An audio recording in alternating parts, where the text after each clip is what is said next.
Hashem, nous sommes Parashat Tetzavé.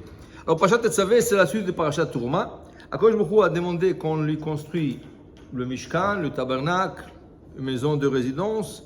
Et là, il y a les serviteurs qui vont servir. Mais les serviteurs ont besoin de tenues. Ils ont besoin d'uniformes. Alors, toute la Parashat Tetzavé, c'est les uniformes de Kohanim.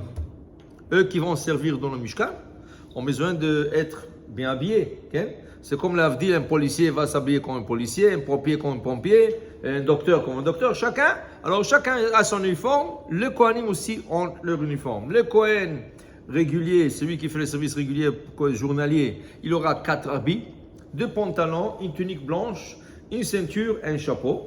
Tandis que le Kohen Gadol a sur les 4, il a 4 en plus. Il a ce qu'on appelle l'éphod. Okay? Il a le manteau bleu. Un manteau tout bleu, un redingot bleu. Là-dessus, il y a le éphod, c'est comme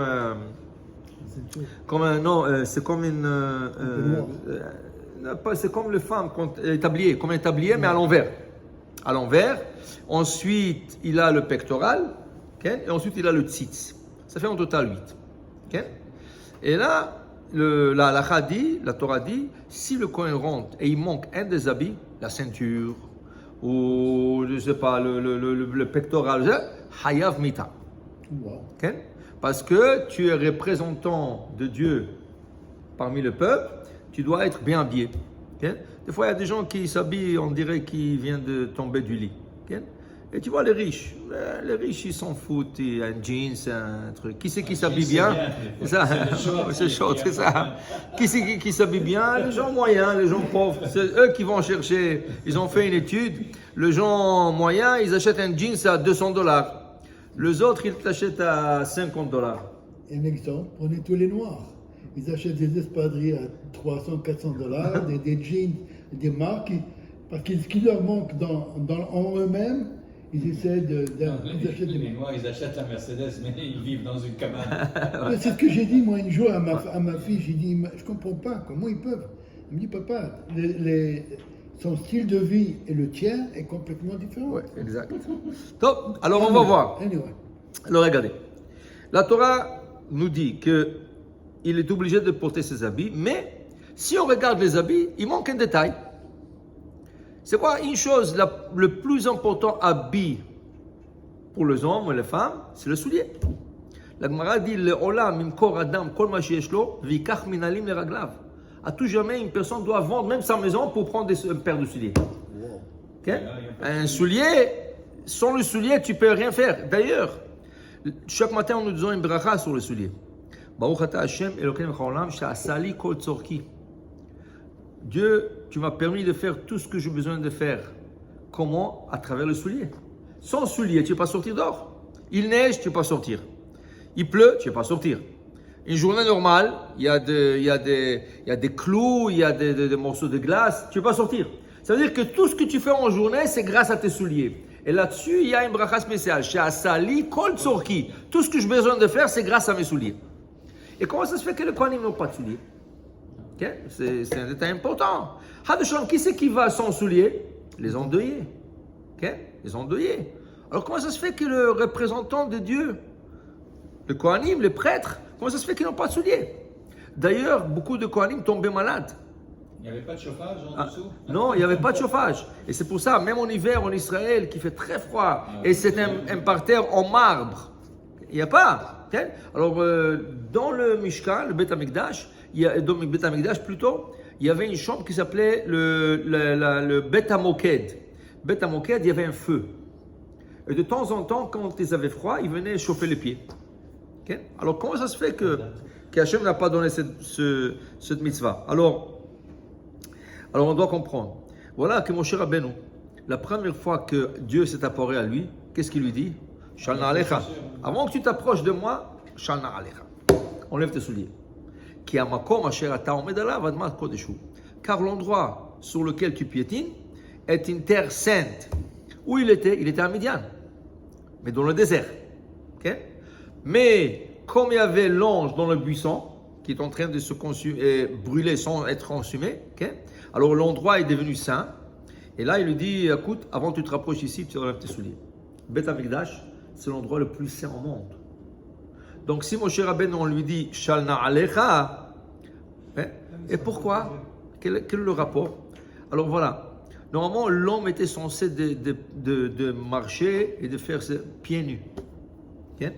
Depuis quand on a le soulier? Depuis la faute de Adam. Quand Adam et Chava ont fauté, okay, Dieu leur dit Arura a Adama avurecha, maudite sera la terre pour toi. Okay?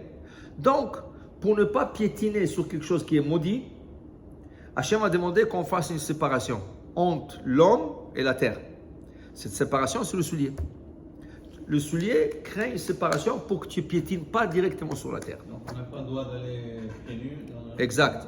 Dans la maison. De la maison, de tout ça. Non. Pieds nus, non.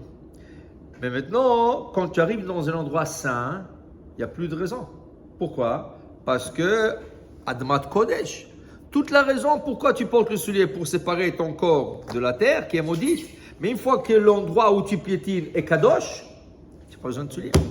Alors la première fois, il dit Moshe Rabbeinu, Shan Alecha Maraglecha. Les Kohanim n'ont pas de soulier parce que c'est l'endroit le plus saint au monde. Okay? Il n'y a plus de raison. Au contraire, on veut que tu te connectes à la terre. Ki afarata velafar tashuv. C'est de là-bas que tu es venu et c'est là-bas que tu retournes. Donc, tu as un contact, ça serait bien d'avoir un contact direct avec la terre. Mais tant qu'il n'y a pas de malédiction. Une fois qu'il y a malédiction, il faut avoir la séparation.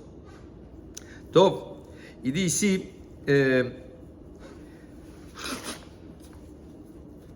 dans le livre Shalavicha V'Yagetra, il ramène une histoire. Il y avait un grand rave en Angleterre qui s'appelait Rabbi Cheskel Abramski. Rabbi Cheskel Abramski, un jour, il a été attrapé par les Russes et emmené en Sibérie.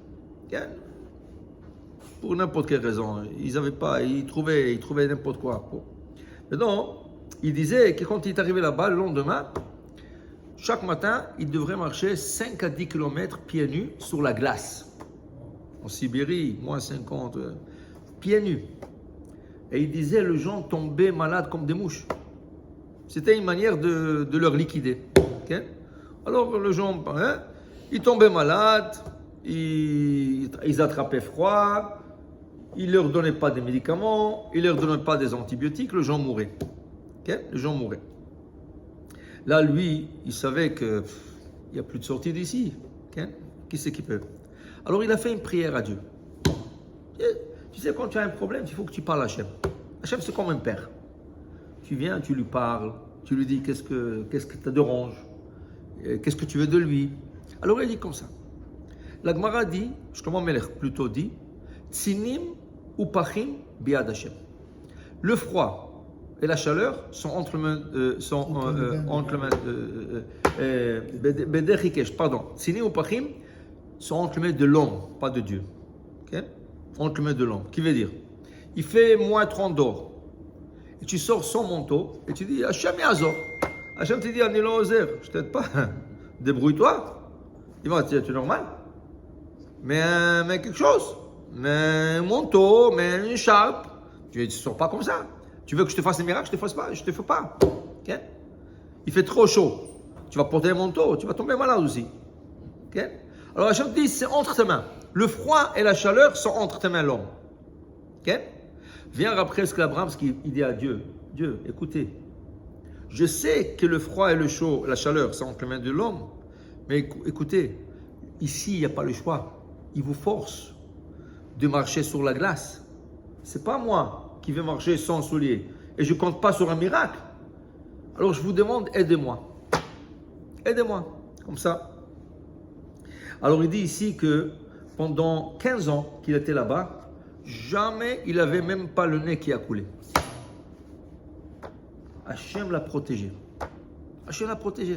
Pourquoi? Ce n'était plus entre ses mains. Ça ne dépendait pas de lui. Si ça dépend de toi, oui, tu es responsable. Mais si ça ne dépend pas de toi, tu dis Hachem, aide-moi. Ça, Hachem te dit, oui, je t'aide. Dans le cas que tu ne peux pas, je vais t'aider. Top. Alors, toutes les années là-bas, il a vu des gens mourir, les gens tomber malades, et lui, rien du tout. Jusqu'à qu'il a été libéré. Jusqu'à qu'il a été libéré. Ok? Top. ils disent que quand il a été libéré, ok, bon, il voyait que il ne meurt pas. Bon, il dit, bon, Zahma, tu as fait ton truc, tu peux partir maintenant. Alors ils lui ont donné un billet, et ils lui ont envoyé dans la station de train, part à la maison. Il arrive dans la gare, vide, il n'y a personne, même pas un chat, rien. Il dit, waouh, c'est bizarre ça. Ils ont planifié quelque chose, je ne sais pas quoi, mais il n'a pas le choix, il attend le train. Et du coup, après 10 minutes, il voit quelqu'un s'approcher et il voit que c'est un officier. Il dit, voilà, ça doit être, je ne sais pas qu'est-ce qu'il va me demander maintenant. Alors il a mis le billet dans la poche, en cas qu'il va lui déchirer le billet, il ne va pas lui laisser monter sur le train. Alors il s'approche de lui, il lui dit, où vous allez?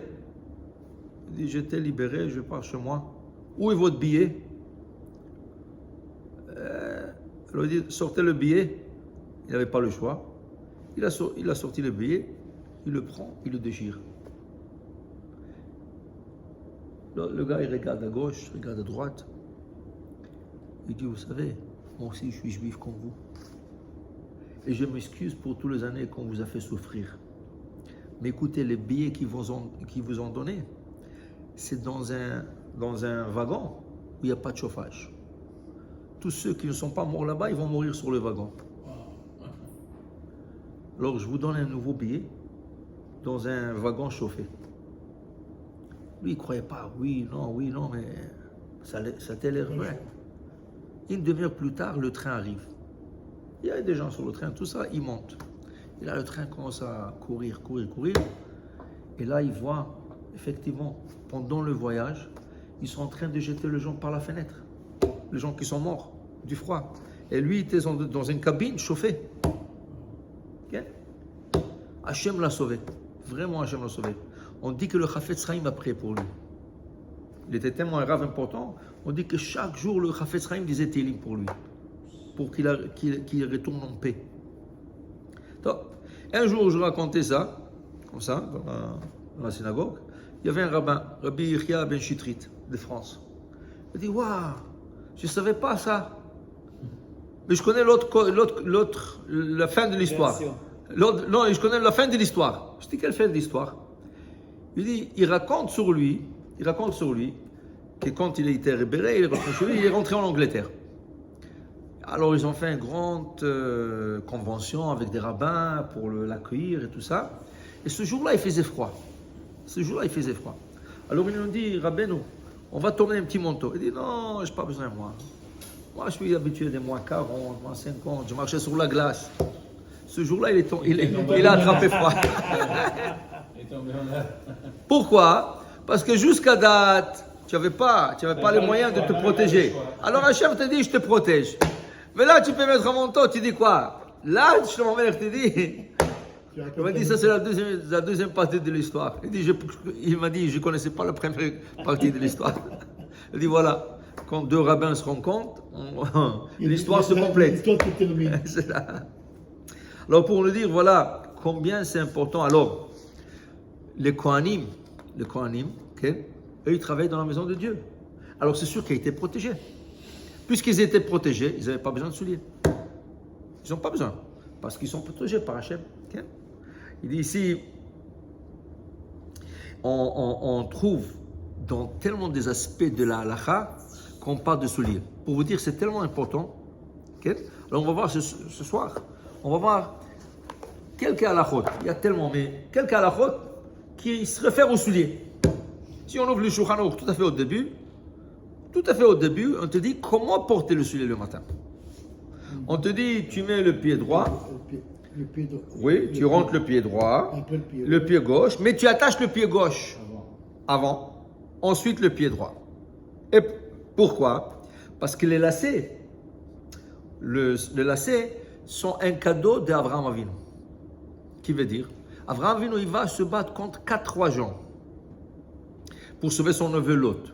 Quand il retourne, il ramène les hommes, les femmes, le bétail, il emmène l'or, de l'argent. Le roi du Sodome, il dit, écoutez, donnez-moi rien que les personnes pour que je puisse reconstruire la ville.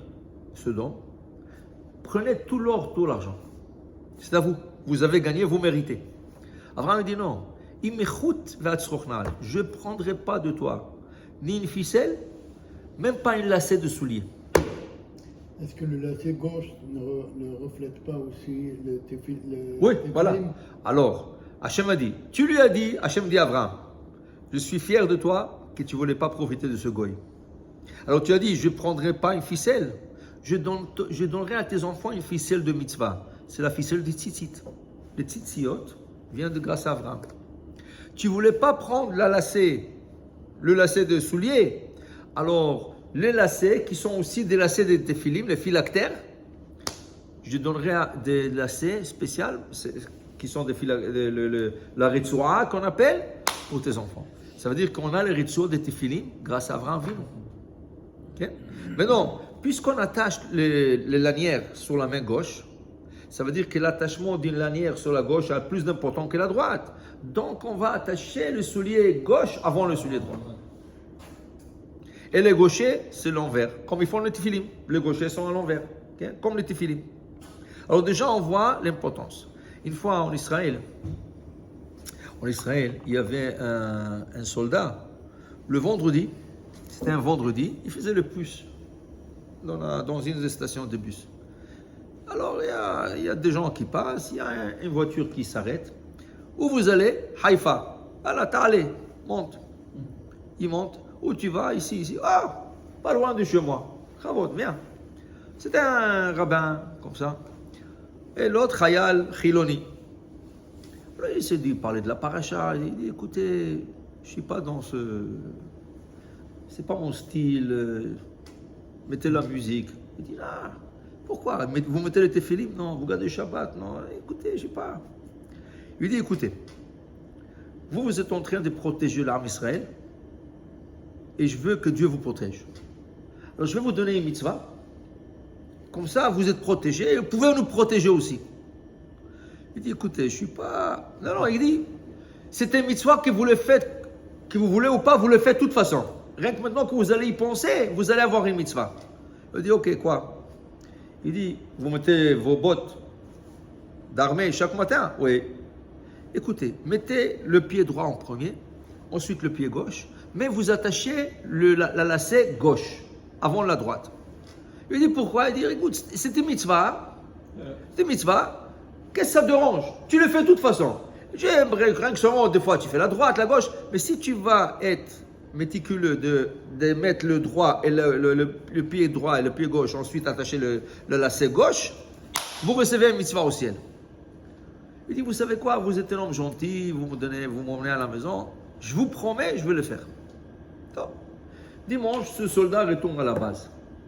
Alors voilà, il prend ses uniformes et tout ça, il met ses souliers et il se met en ligne. Et tout le soldat se met en ligne. Du coup, il se rappelle, wow, j'ai promis, mais je n'ai pas attaché le soulier gauche en premier. Il dit, qu'est-ce que je fais? Alors il fait, il me fait mal au ventre, Qu'est-ce que tu as? Il dit, je ne sens pas bien. Il dit, ok, allez vous reposer. Il va dans la cabine et il refait le soulier. Il enlève le soulier, il met le droit, le gauche. 2 minutes plus tard, hop! Il dit quoi, ça y est? Il dit, oh, je ne sais pas, c'est passé. Ok, Chazak ou Baruch. Le lendemain, l'histoire se répète. Il s'est oublié, il dit, le général, il n'était pas stupide. Il dit, ok, va te reposer. Il appelle un soldat, va le suivre, dis-moi qu'est-ce qu'il est en train de faire. L'autre, il le suit, qu'est-ce qu'il voit? Il enlève ses souliers, il met les souliers, il attache. Donc, il va chez le général, il lui dit, voilà, qu'est-ce qu'il t'a fait? C'est tout? Il dit, oui. L'autre, il arrive, hop! Il dit, écoute, viens avec moi. C'est quoi ces histoires? Qu'est-ce que tu faisais là-bas? Non, rien. Non, qu'est-ce que tu faisais là-bas? Hier et aujourd'hui, qu'est-ce que tu es en train de faire? Alors, il a raconté qu'il a promis au rabbin de mettre le pied droit. Il dit quoi? Tu te manques de moi? Ou tu te manques de qui tu te manques? Il lui a mis en prison 2 semaines.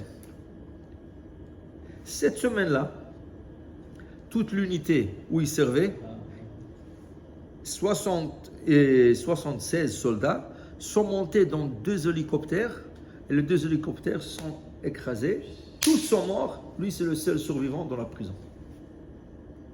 Voilà, Dieu l'a protégé. Pourquoi? Parce qu'il faisait attention comment il attachait ses souliers. S'il n'aurait pas fait, il serait monté sur lui aussi, il serait mort. On n'imagine pas. Hein? Il y a des gens qui... Dieu, qu'est-ce qui me rend dans la vie d'attacher le soulier gauche? Qu'est-ce qui dérange Dieu? Dis-moi, c'est tellement important pour Dieu. Oui, monsieur. Parce que c'est un détail de protection. Tout ce qu'on fait, c'est la protection. Tout ce que Dieu te demande de faire, mets sur la gauche, mets sur la droite, attache-le comme ça, ne mets pas comme ça, ne t'acquis pas, tout ça c'est pour te protéger. Dieu veut ton bien. Okay? Toi, tu penses qu'il est en train de se mêler dans ta vie privée. Pas du tout. Ça ne lui regarde pas si tu mets le soulier, tu ne mets pas le soulier. Mais il veut t'avoir vivant, en bonne santé. Tout ce qu'il te donne, c'est pour te protéger. Okay?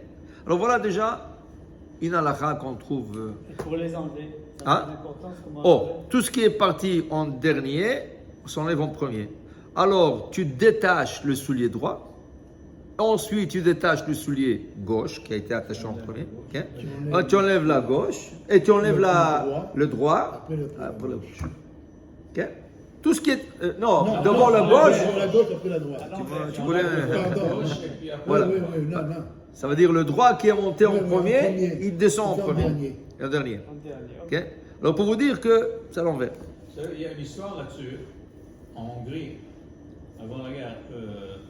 Un des députés, il y avait une réunion avec le Premier ministre et tout, un des députés a dit regardez ces juifs-là, regardez où ils ont la tête. Dans les souliers, on met ce soulier, l'autre soulier. Alors, le Premier ministre il a dit de fermer sa gueule. Il a dit une religion qui s'occupe tellement des détails, même comment mettre les souliers. Ça, c'est quelque chose à apprécier. Très bon. Bon, voyons un peu. Oui, c'est très bon, c'était une leçon. Voyons un peu plus de détails. Tu touches tes souliers. Qu'est-ce que le Shulchan Aruch dit? Il faut que tu fasses une nettila. Mais aujourd'hui, les souliers sont clean. Ils sont pas... Non, pas vraiment. Pas vraiment. Quand tu marches dans la rue, tes souliers ils attrapent la poussière. Les souliers ne sont pas... Oui, mais avant, c'était le mud, c'était la boue. Non, pas à cause de ça. Même, il y a le microbe. Il y a toutes sortes de choses. Il y a des personnes qui crachent par terre. C'est ça. Mais excuse-moi, tu es en train de toucher la partie haute du soulier, pas en bas. Oui, mais quand même, c'est quand même ça. Il y a des microbes, il y a des saletés, toutes sortes de choses. Depuis qu'on a ma femme, quand on sort dehors, on rentre à la maison, elle me dit enlevez les souliers, elle les nettoie avec Ouais. oui, elle les nettoie et les met de côté. Je crois que ma femme était la seule. Top. Moi aussi, Alors, tu touches tes souliers, le Shulchan Aruch recommande de faire un tila parce que tu as touché quelque chose qui est sale. Pas à cause de l'impureté. Ça ne même pas de l'impureté. C'est la saleté. Okay? Mais tu rentres dans un magasin et tu essaies une nouvelle paire de souliers, tu n'as pas besoin. C'est nouveau. Elle est clean. Il n'a pas encore touché d'eau. Okay? On va voir encore. Alors, il faut faire une prière quand on essaie une paire. Non, pas du tout, il n'y a pas de prière. La prière, c'est le matin pour porter le soulier. Oui, d'accord. Ensuite de ça, on trouve dans la halakha, oui, on trouve que y a des jeunes publics où on n'a pas le droit de porter de souliers en cuir. Par exemple, Tisha B'Av, Yom Kippourim. Okay? Pourquoi? Parce que le cuir, à l'époque où ça a été décrété, le cuir, il donnait plaisir. Un soulier qui n'était pas fait en cuir était dur, était difficile à marcher avec. Le cuir était plus mou et était plus confortable. Donc, le Kippour, on essaie d'avoir moins de confort. Le Tisha B'Av, encore moins, à cause de la destruction du temple. Donc, on trouve qu'il y a déjà une intervention de la halakha au niveau de quel type, le type de soulier qu'on doit porter. Okay? Après, on dit que le Kohanim, quand ils montent au Duchan pour nous bénir le matin, ils enlèvent les souliers. Okay? Ils n'ont pas le droit de monter au soulier. Même pas de souliers qui ne sont pas en cuir, dit le Rav Vadia. Okay? Parce qu'il y avait des Perses où ils avaient la coutume de monter sur le Duchan pour faire Birkat Kohanim avec des souliers en matériel, tissu. Ils ont dit non, c'est pas du cuir, c'est pas du soulier, non, tu n'as pas le droit. Ok. Il y a une autre halakha. Il y a la boue. Tu as marché sur la boue. Et la boue s'est séchée la semelle. Shabbat, tu n'as pas le droit de sur l'escalier pour quelque chose qui est comme sharp, qui est aigu. Tu n'as pas le droit de gratter ça. Oui, parce que tu enlèves un peu de la partie du soulier aussi,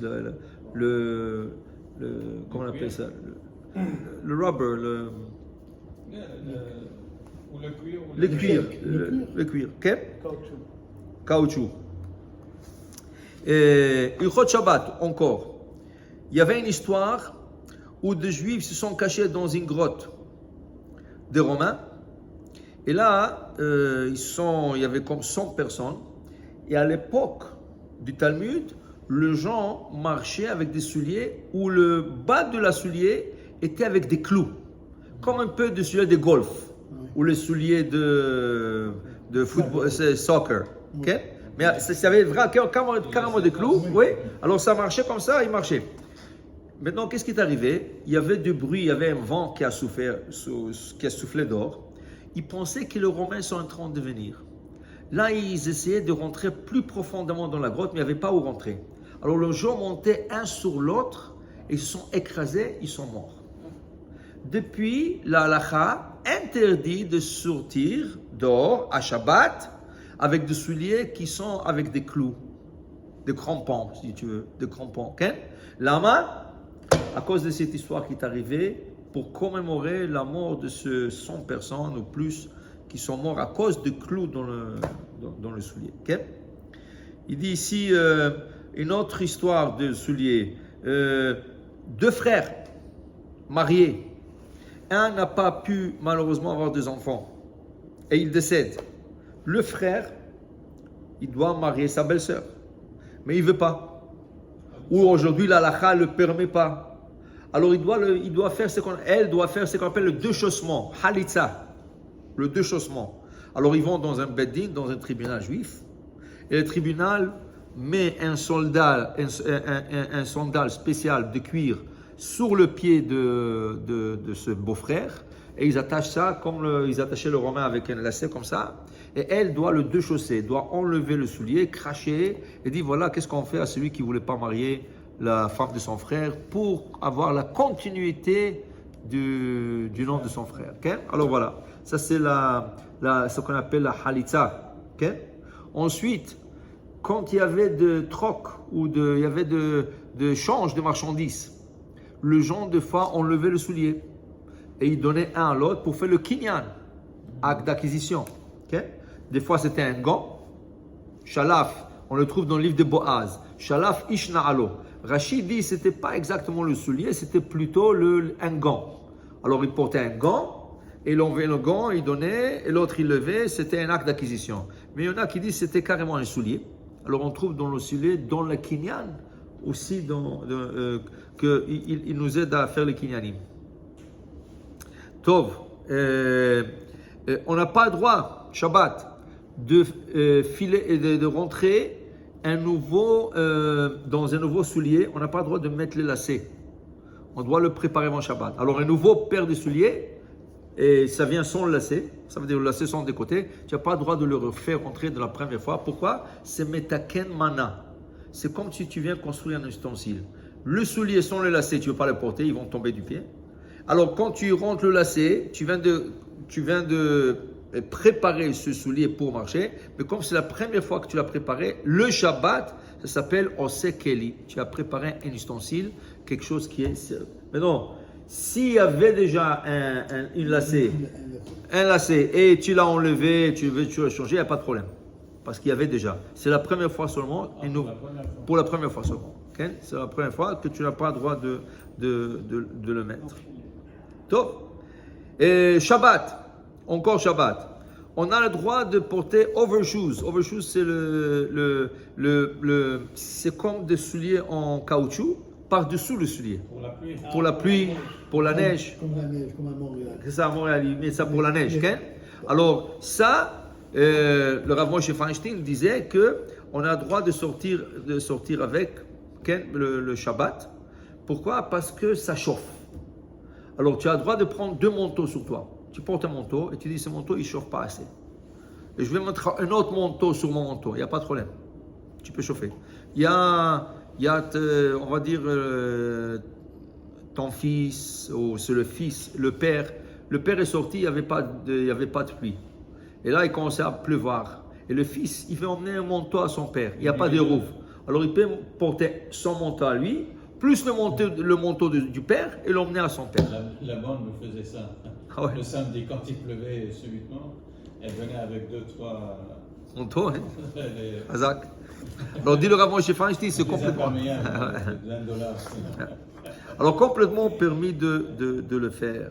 Alors, voilà, vous voyez, il y a encore des endroits, mais pour vous dire, c'est tellement important le soulier que dans la halakha, on trouve tellement de choses dans la halakha, Shabbat, beau-frère, belle-sœur, toutes sortes de choses. On trouve le soulier. Pourquoi? Parce que le soulier, c'est quelque chose d'important. Il y a un bracha là-dessus.